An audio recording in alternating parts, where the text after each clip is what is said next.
Nah, ini adalah materi kedua dari pembuatan laporan keuangan. Nah, jadi silakan bagi yang belum melihat video yang pertama, silakan dilihat dulu karena ini materinya nyambung atau melanjutkan dari video yang pertama. Nah, kita akan melanjutkan ke kode dan jurnal. Di sini ini adalah sheet akun di mana di sini silakan dipastikan terlebih dahulu sudah terisi semua. Nah, di sini bisa dipastikan lihat dari 7 ya, dari baris ke-7.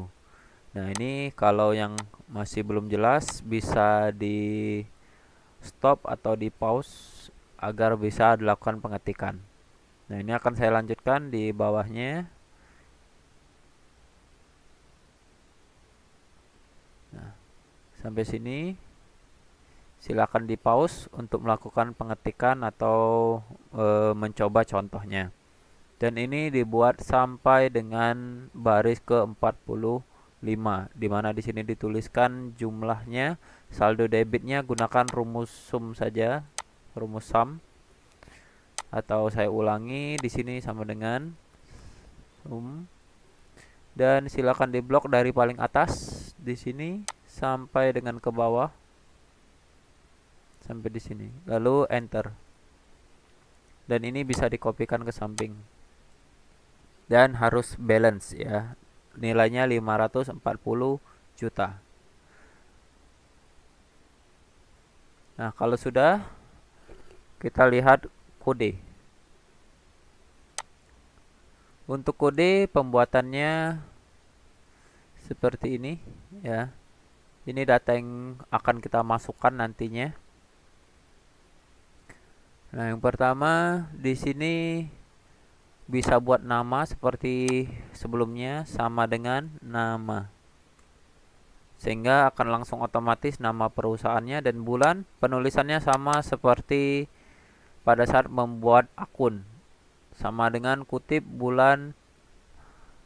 Di sini juga bisa dihapuskan sama saja.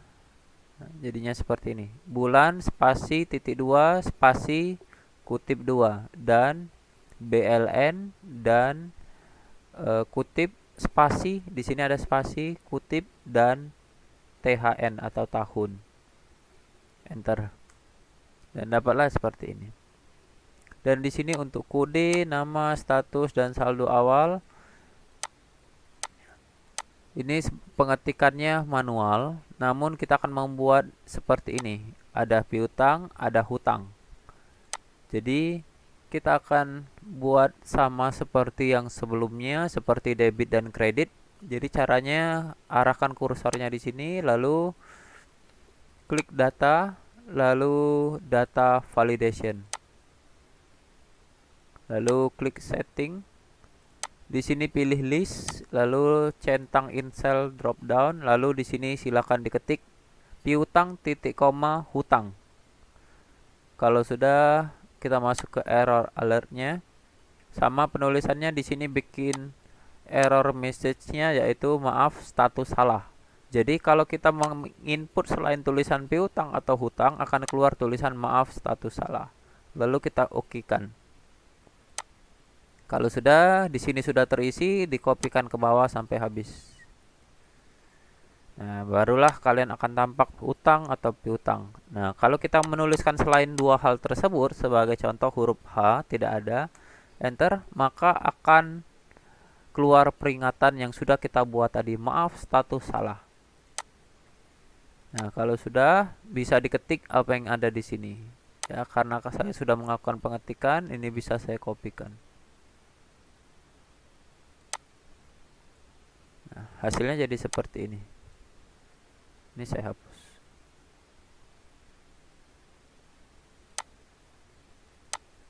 Nah, jadinya seperti ini. Dan ini sama seperti tadi ya, piutang, ini piutang dan lain sebagainya. Dan ini silakan kalian lihat pengetikannya tanpa titik. Jadi kalau mau buat titiknya, saya ulangi lagi, ini di blok seluruhnya.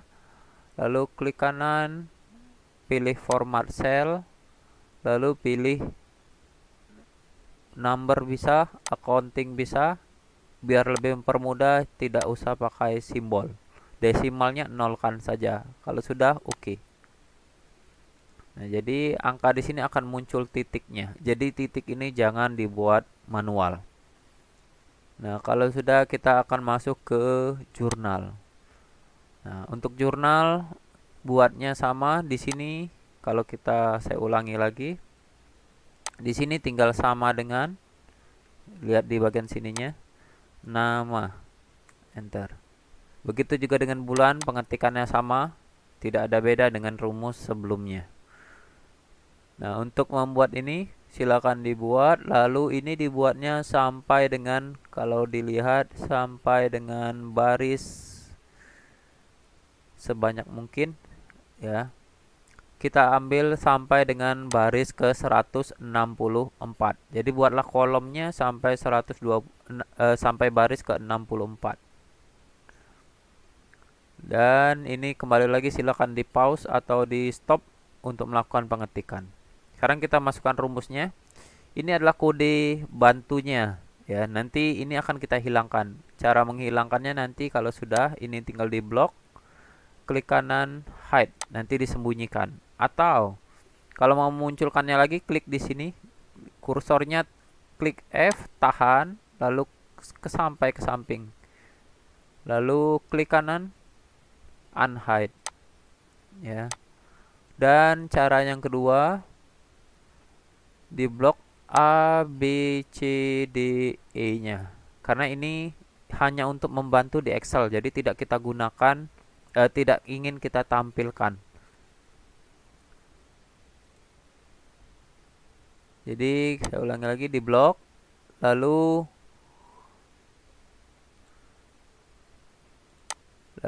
pilihlah grup ya. Di sini klik data, cari grup, cari tulisan grup. Nah, seperti ini data, lalu pilih grup ya. Tapi jangan lupa di blok dulu, lalu pilih grup. Nah, maka akan muncul seperti ini. Nah, kalau sudah, saya besarkan lagi. Kalau sudah, di sini bisa ditekan. Nah, untuk disembunyikan, dan tekan klik plus untuk membukanya lagi. Jadi bisa disembunyikan dan bisa dimunculkan kembali. Sekarang untuk penulisannya, untuk akun 1, rumusnya adalah sama dengan B7 di sini dan I7. I7 letaknya di sini. Ya, B7 dan I7. Kalau sudah, enter. Untuk akun 2, rumusnya sama dengan count. Kalau kurang jelas di sini bisa dilihat di bagian sini. Count if, buka kurung, I7, klik I7 di sini. Lalu tekan tombol F4 di keyboard kalian sehingga terbentuk seperti ini. Lalu titik 2. Nah, kalau di sini hilang, absolutnya hilang atau F4-nya hilang, nanti kita pasangkan lagi. Kalau sudah, titik koma, lalu I7 lagi. Lalu kita kembalikan kursornya di antara I7 yang pertama. Tekan tombol F4 biar kembali lagi menjadi absolut. Jadi rumusnya di sini saya besarin.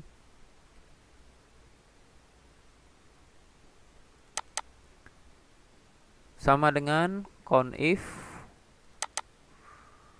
I7 titik 2 I7 titik koma I7. Nah, titik koma di sini pastikan lihat di sininya ada tulisan range titik koma kriteria. Karena punya saya range titik koma, makanya saya pakai titik koma.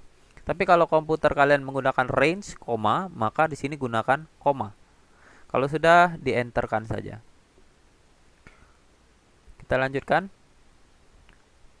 Untuk bantu 1 sama dengan D7. D7 di sini dan J7. J7 ada di sini. Kalau sudah, enter. bantu 2 sama dengan, saya besarkan lagi, sama dengan count if buka kurung, sama konsepnya tapi ini J7. Kalau tadi akun 2 menggunakan I7, sekarang kita menggunakan J7 ya.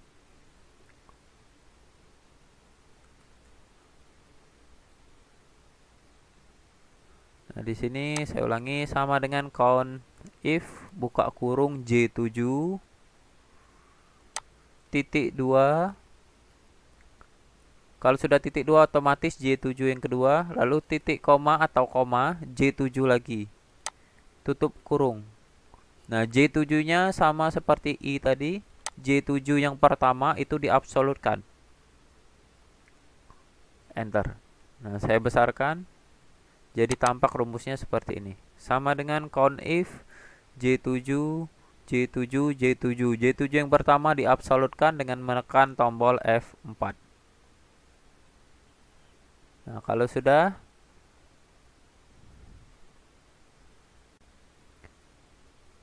sudah, ini kita blok seluruhnya, lalu kita tarik ke bawah. Caranya, pastikan kursornya ada di sudut kanan bawah sampai membentuk plus warna hitam. Kita tarik ke bawah sampai barisnya habis, sampai baris ke 164. Nah, kalau sudah, kita akan membuat kode akun dan kode bantunya agar lebih mempermudah kita. Kita ingin buat seperti ini. Ya, seperti ini ada pilihannya. Nah, untuk tahap pertama, klik akun. Lalu silakan diblok kode akun di sini sampai dengan habis. Ya, sampai barisnya habis, walaupun di sini masih kosong karena ada kemungkinan kita akan menambahnya. Jadi diblok dari baris ke-7 A7 sampai dengan A44. Lalu klik formula, lalu cari tulisan kembali define name. Diklik define name-nya. Di sini namanya silakan ketik akun. Dan pastikan di sini A7 sampai dengan A44. Kalau sudah, klik OK. Kalau punya saya sudah, ya makanya saya cancel. Tapi kalau punya kalian silakan diklik OK. Lalu di sini juga di bagian kode dari A6 sampai dengan habis diblok. Lalu kita kasih nama lagi formula, lalu klik define name. Lalu tulis di sini namanya kode. Pastikan lagi di sini harus A6 sampai dengan A20. Kalau sudah, klik OK. Punya saya sudah juga, jadi saya cancel. Nah, kalau sudah, kita buat di sini di jurnalnya. Sekarang kita masuk kode akun. Kode akunnya diklik di sini, lalu pilih data, lalu data validation. Nah, isi seperti ini, ada list. Lalu ini in cell drop down, lalu sama dengan akun. Harus sama dengan yang kita buat barusan. Di sini akun. Errornya, error alertnya bisa diisi juga, maaf kode salah. Jadi kalau tidak sesuai dengan akun yang sudah kita buat tadi, maka akan keluar peringatan ini. Kalau sudah, klik OK. Berikutnya untuk kode bantu, caranya sama. Klik di kode bantunya, lalu klik data, lalu data validation. Dan diisi sama seperti tadi, list, tapi di sini sama dengan kode. Ya. Kalau sudah, error alertnya, maaf kode salah. Kalau sudah, klik OK. Nah, di sini nanti akan ada keluar seperti ini. Kalau sudah, diblok dua-duanya, lalu kita kopikan ke bawah. Kita tarik, kopikan sampai barisnya habis. Nah, berarti ini sudah kita isi. Sebagai contoh, kita akan isi. Kita isi tanggalnya, misalkan transaksi tanggal 2 bulan 1 tahun 2008. Buktinya, misalkan bukti transaksinya KM01. Lalu di sini misalkan tulisannya pelunasan piutang. pelunasan piutang toko abadi. Lalu kode akunnya adalah 1120. Nah, kalau tidak ada di sini bisa di scroll ke atas. 1120. Lalu diisi angkanya 14.250.000. Enter. Nah, ingat di sini titiknya tidak manual, tapi secara otomatis. Nah, yang namanya jurnal pasti ada debit, ada kredit. Apa artinya maksudnya 1/120? Kita lihat kode akunnya. 1120 itu adalah untuk Bank BCA. Jadi, misalkan di sini jurnalnya adalah pelunasan piutang. Berarti bank di debit, kreditnya adalah akun piutang. Jadi bank pada piutang sebesar 14.250.000. Jadi itu jurnal biasa pada pengantar akuntansi. Dan untuk pengisiannya, tanggalnya pasti sama, debit kreditnya. Jadi 2/1/2008. Bukti transaksinya sama M01. Lalu di sini sama pelunasan piutang toko abadi. Dan di sini kita lihat lagi. Di sini akun piutang karena jurnalnya adalah bank pada piutang. Berarti kita cek akun piutang. Piutang itu 130 ya, 1130. Berarti kita masukkan kodenya di sini 1130, 1130. Atau boleh diketik manual. Karena kalau kita salah mengetik, misalkan 1/130 kebanyakan nolnya, akan keluar peringatan maaf kode salah. Karena tidak ada kode tersebut. Tadi kita sudah dibuat di awal. Nah, lalu untuk kode bantunya, karena ini akun piutang, kita lihat toko abadi. Toko abadi, misalkan yang berhubungan dengan piutang adalah P001. Ini toko abadi, ya. Berarti di sini kita ketik P001, toko abadi. Atau bisa juga ini disamakan toko abadi. Ya, biar lebih jelas. Nah, di sini tulis ketik 14.250. Nah, itulah untuk contoh jurnal yang pertama. Untuk video selanjutnya, kita akan mengisi ini secara lengkap. Untuk sampai sini, ini sudah cukup. Bisa di jurnal, ini baru satu jurnal, baru satu tanggal. Jadi nanti di video berikutnya, kita akan bahas mengenai jurnalnya dan cara penginputannya. Pada intinya, kapan kode bantu diisi? Kode bantu ini diisi kalau akun hutang atau piutang yang keluar. Kalau di sini 1130 itu akun piutang, maka akan muncul kode bantunya. Kita harus isi kode bantunya. Jadi intinya kode bantu ini harus kita isi kalau yang berhubungan dengan piutang dan juga tentang hutang. Jadi disesuaikan. Kalau hutang berarti gunakan akun ini. Kalau piutang berarti gunakan kode ini. Dan ini juga bisa kalau yang berhubungan dengan piutang yang lainnya. Misalkan piutang tentang budi. Kalau tadi toko abadi, yang ini piutang tentang budi. Itu saja. Sekian dan terima kasih.